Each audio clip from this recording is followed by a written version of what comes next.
Au sommaire ce midi, la SLN qui a déclenché une procédure préventive pour surmonter ces difficultés. À 2 semaines de l'ouverture de la saison administrative des feux de forêt, les pompiers enchaînent les exercices d'intervention. Nous nous arrêterons au jeudi Métissé place des Cocotiers et au festival Endémix au Centre culturel Chibaou avec Parole d'Océan. Un mandataire ad hoc pour accompagner la SLN, filiale d'Eramet, une procédure censée rétablir la situation de l'entreprise avant la cessation de paiement. Déjà confrontée à des pertes financières depuis 8 ans, la crise économique liée au Covid fragilise encore plus la vieille dame. Alain Janin.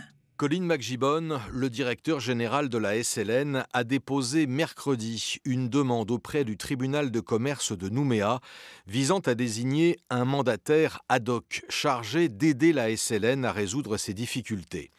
Le mandat ad hoc est une procédure préventive et confidentielle de règlement amiable des difficultés. Ce n'est en aucun cas un dépôt de bilan, a indiqué la direction d'Eramet à Paris, qui renvoie vers sa filiale calédonienne pour de plus amples informations.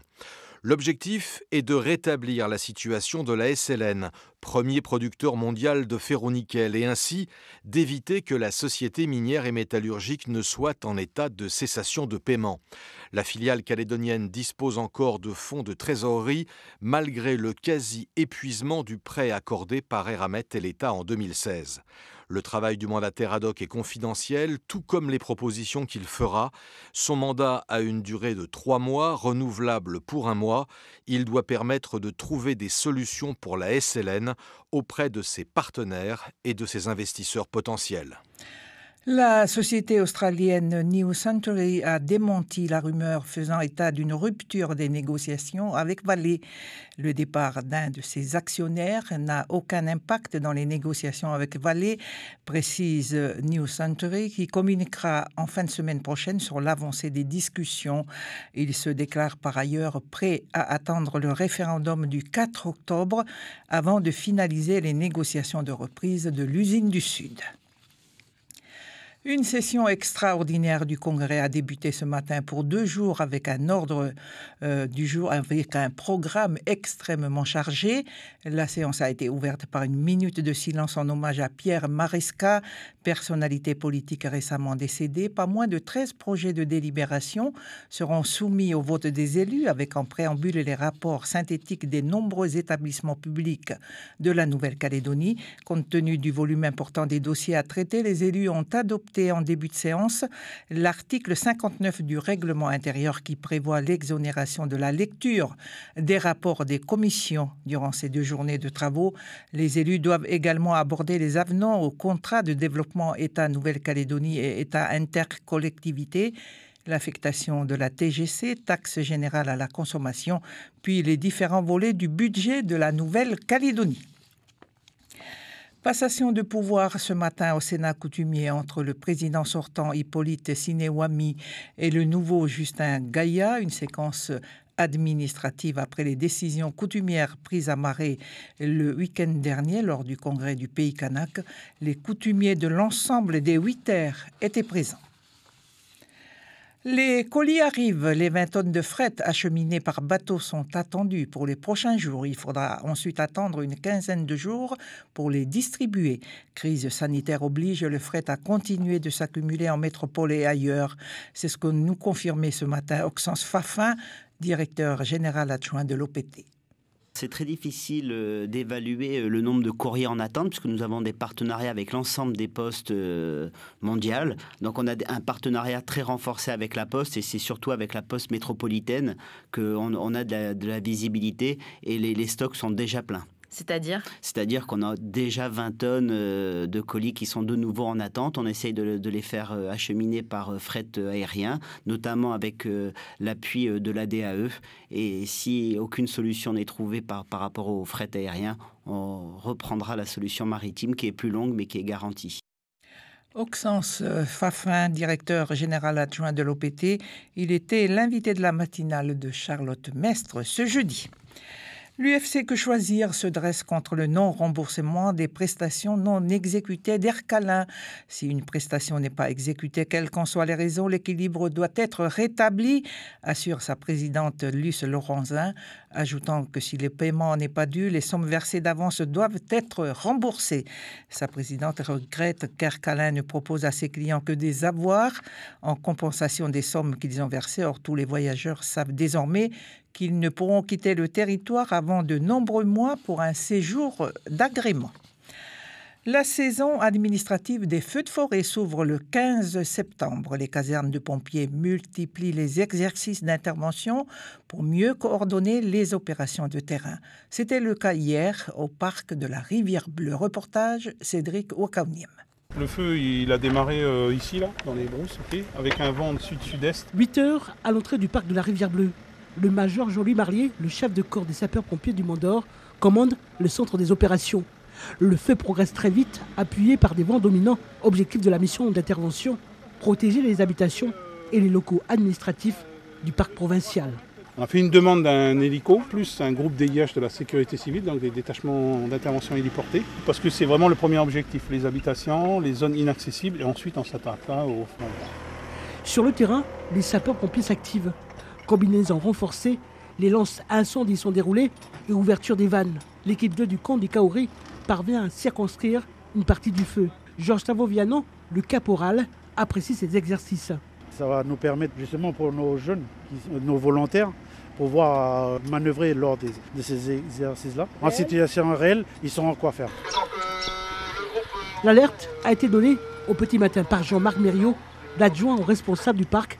En attendant les secours, 2 camions d'intervention ont été placés aux abords des habitations avec un personnel formé. L'idée est d'assurer une meilleure coordination des acteurs sur le terrain, les soldats de feu, Sud-Forêt et les agents provinciaux. Ça nous permet donc de pouvoir intégrer un dispositif de lutte contre les feux de forêt, notamment en appui avec les sapeurs-pompiers de la commune du Mont d'Or. Et une formation qui est suivie tous les ans par les agents justement pour pouvoir travailler en sécurité et intégrer ces dispositifs.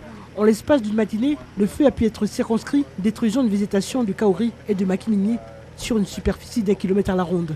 Une opération grandeur nature qui arrive à point nommé le 15 septembre, s'ouvre la saison administrative des feux de forêt.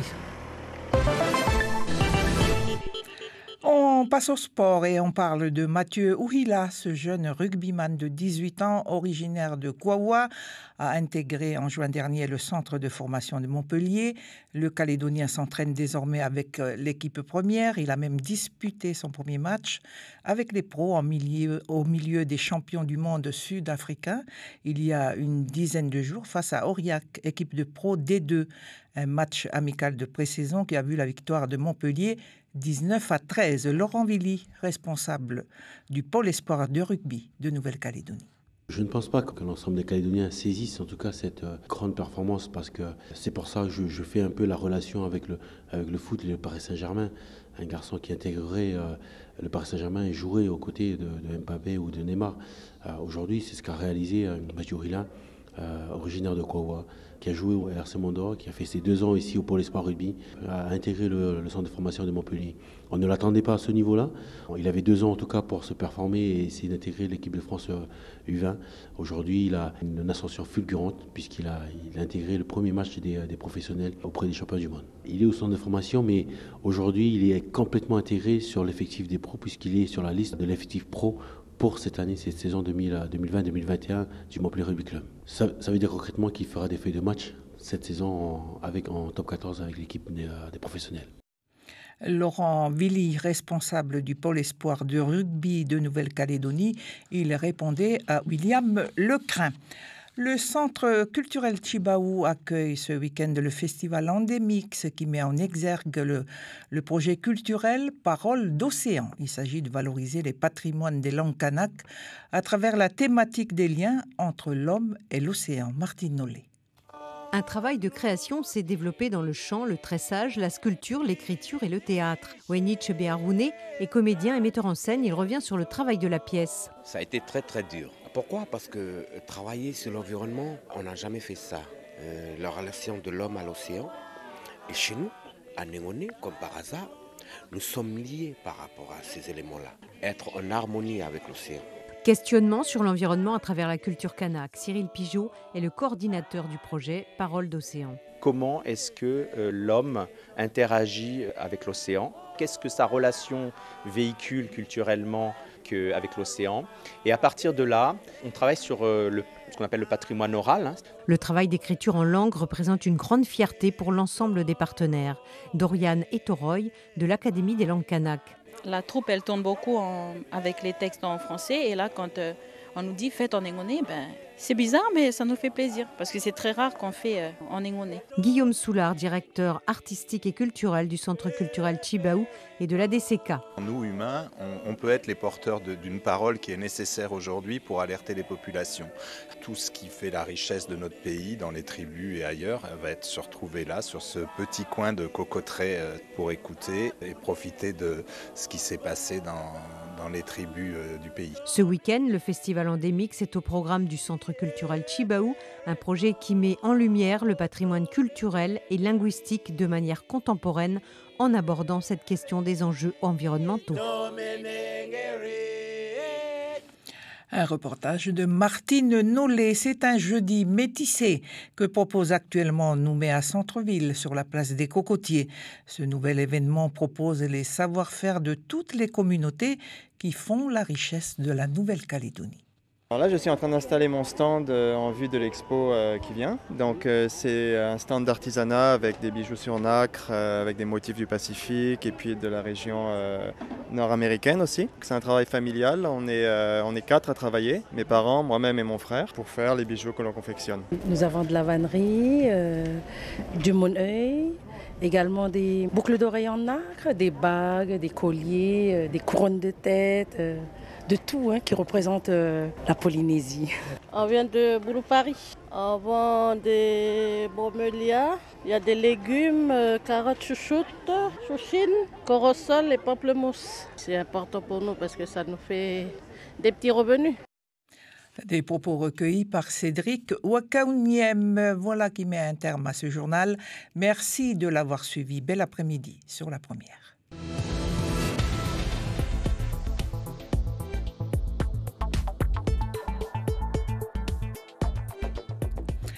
Et la suite des programmes sur notre antenne, c'est avec vous, Marilyn. Merci Malia Lossa, une très belle après-midi à vous.